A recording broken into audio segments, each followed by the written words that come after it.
ঐতিহাসিক জয়সাগৰৰ পাৰত অৱস্থিত বিষ্ণুদৌলত আজি আহিছোঁ। আপোনালোককো অকণমান বিষ্ণুদৌলটো দেখুৱাম। এয়া আহি আছোঁ আমি বিষ্ণুদৌলত। এইটো জয়সাগৰৰ পাৰত বিষ্ণুদৌল। আহিছোঁ ইয়াত বিষ্ণুদৌলত।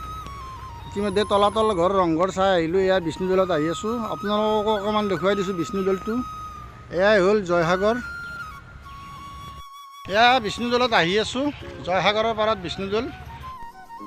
ঐতিহাসিক জয়সাগৰৰ পাৰত অৱস্থিত এই মন্দিৰটো জয়দৌল নামে প্ৰখ্যাত। 1696 খ্ৰীষ্টাব্দত স্বৰ্গদেউ ৰুদ্ৰসিংহই মাক জয়মতীৰ স্মৃতিত এই দৌলটো নিৰ্মাণ কৰিছিল আৰু প্ৰভু বিষ্ণুক উৎসৰ্গা কৰিছিল। সেয়েহে এই মন্দিৰটোৰ নাম বিষ্ণুদৌল। এয়াই হ'ল জয়সাগৰ পুখুৰী। আপোনালোকক দেখুৱাইছোঁ। এয়া আপোনাৰ শিৱসাগৰৰ ইতিহাস প্ৰসিদ্ধ জয়সাগৰ পুখুৰী। এইটো শিৱসাগৰৰ জয়সাগৰ পুখুৰী। ইয়াত আহিছিলোঁ। চাওকচোন আপোনালোকে, একদম চকুৰে মনিব নোৱাৰালৈকে আছে জয়সাগৰ পুখুৰী।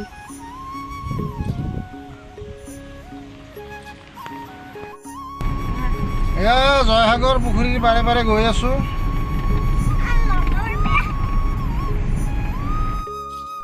বিষ্ণুদৌল চাই আমি এতিয়া জয়সাগৰৰ পাৰে পাৰে গৈ আছোঁ। বৰ্তমান এয়া আমি গাড়ীত গৈ আছোঁ জয়সাগৰৰ পাৰে পাৰে। এতিয়া আমি শিৱদৌললৈকে যাম। ভিডিঅ'টো কৰি দিলোঁ অকণমান ভাল লাগিলে লাইক আৰু কমেণ্ট এটা